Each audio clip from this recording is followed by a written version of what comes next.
Oh yeah, very, very hot coffee. All right, guys, welcome back. Survival Living here. So today, I'm going to show you some of the preps that we've been working on this week. It's actually 2 weeks in the making.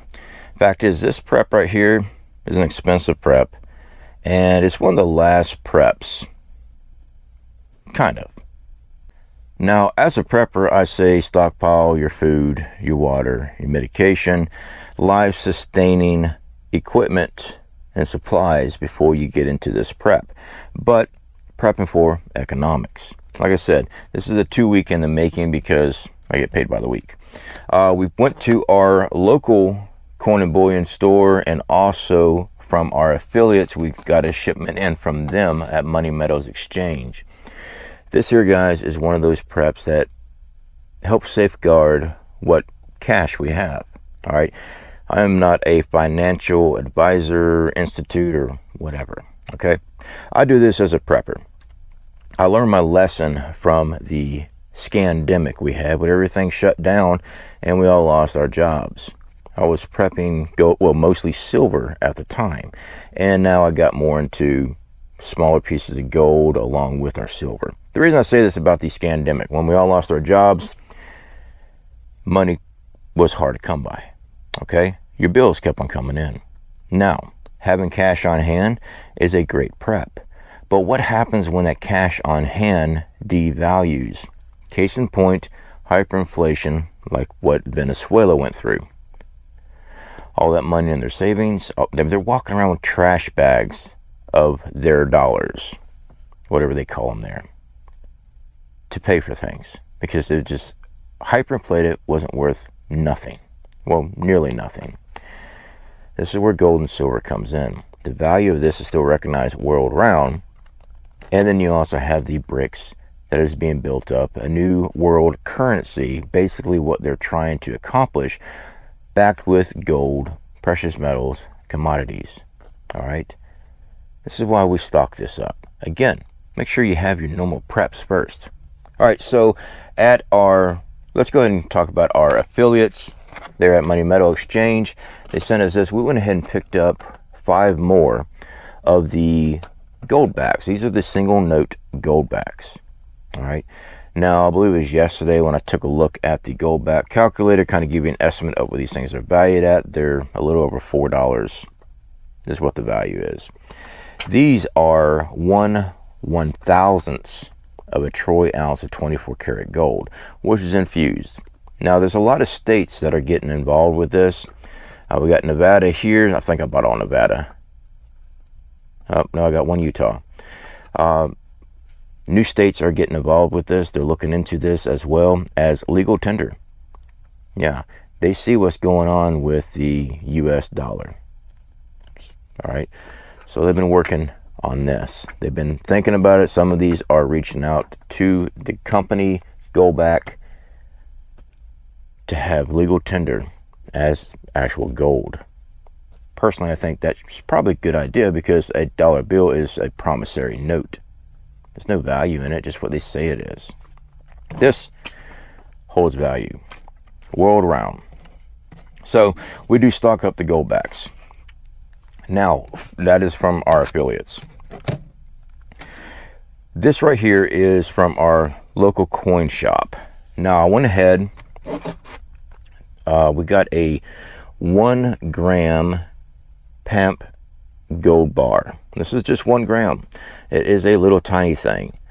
I got this from the coin shop, our bullion dealer, for like $78 on the door.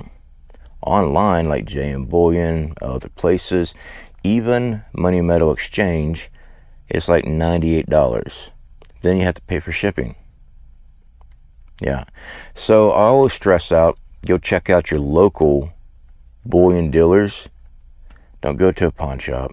Pawn shops are there to rip you off. They know what they have. They'll never give you the value, and they always overprice you. My local works with me on our premiums.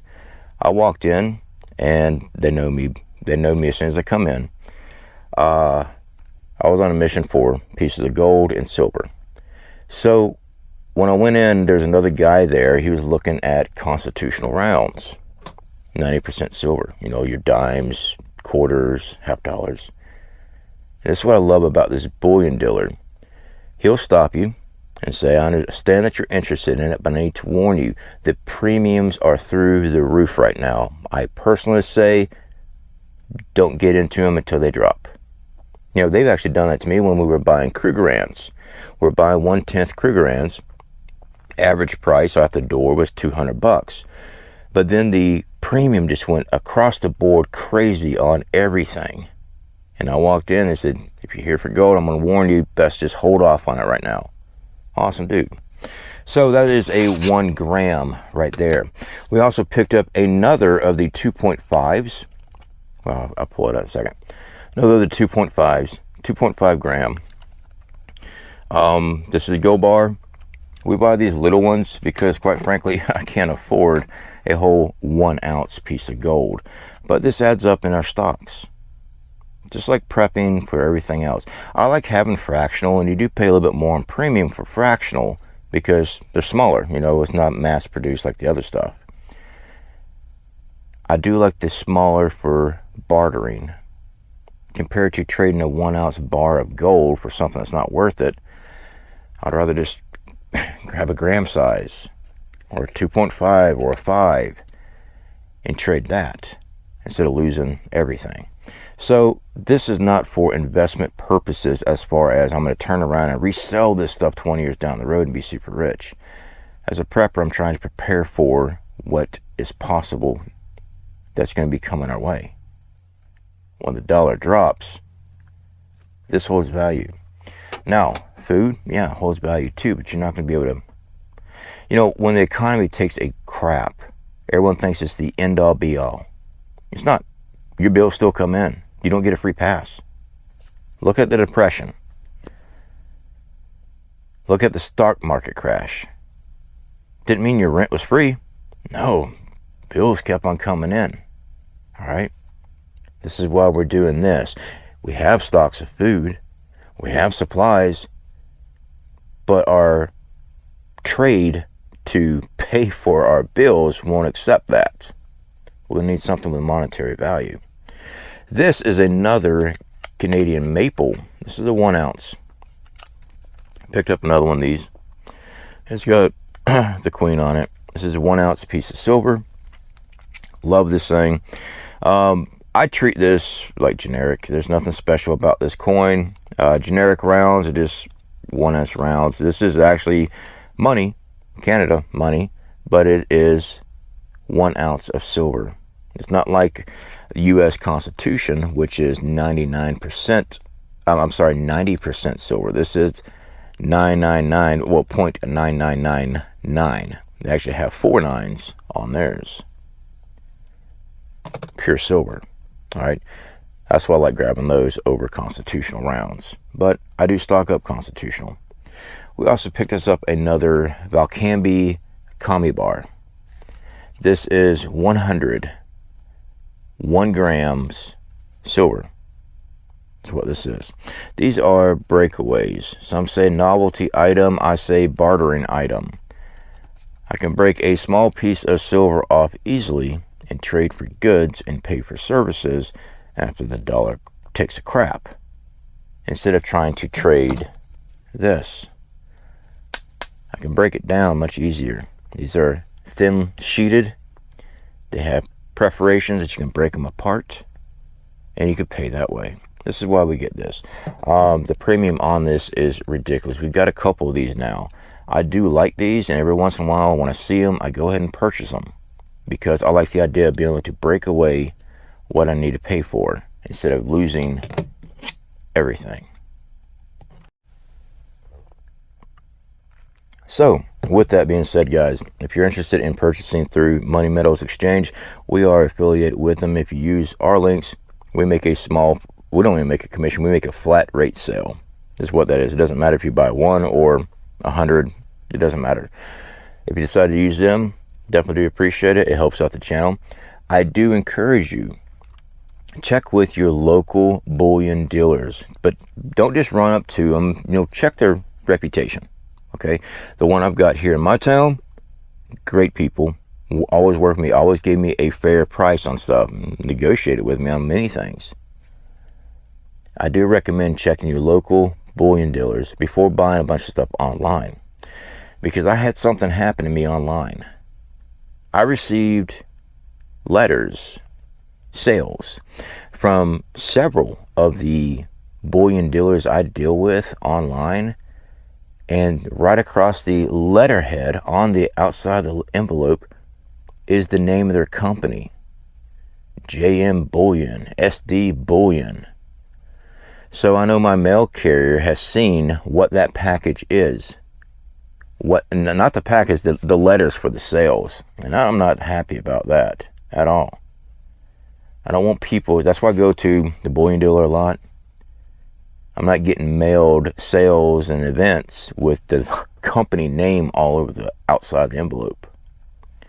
Could the mail carrier know what I've got? Yeah, possible. UPS drops off stuff all the time here. Sometimes the box is sealed up, you know, it looks nice, you don't know who it is. Other times it's slapped all over the side what it is. Yeah. So anyway, guys, use caution on that. It's up to you. Like I said, when I got my package containing my stuff, I've never had one that has ever put their label on it. Doesn't say Money Metal Exchange, doesn't say SD Bullion, none of that. It never shows that. But I'm getting sales, you know, to go to the website, but they have it slapped right on the outside, the bullion company's names and stuff. That's what I'm got issues with. So anyway, guys, I do recommend getting supplies put back.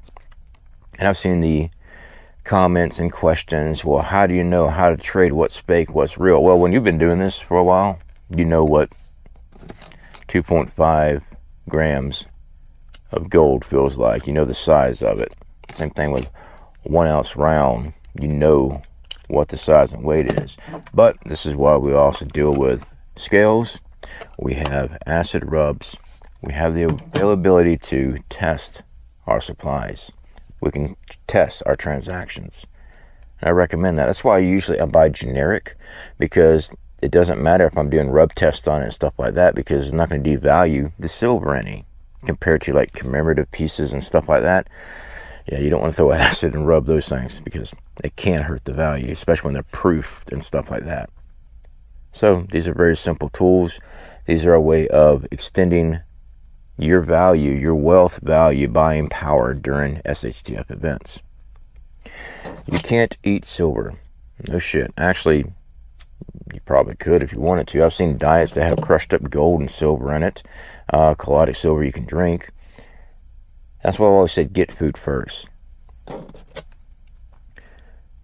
But when the dollar collapsed, and I'm taking this as example from Venezuela, what has happened, no theories here. Breaking off flakes of gold to pay for meals and haircuts. Yeah. Buying food. Paying your power. The country was still in operation, just their dollar was worth crap. So their savings, you know, you look at your 401, you look at your savings that you have in your bank account, it was devalued like that. They lost everything. Yeah. This is why we do this. All right, guys. Speak to y'all later.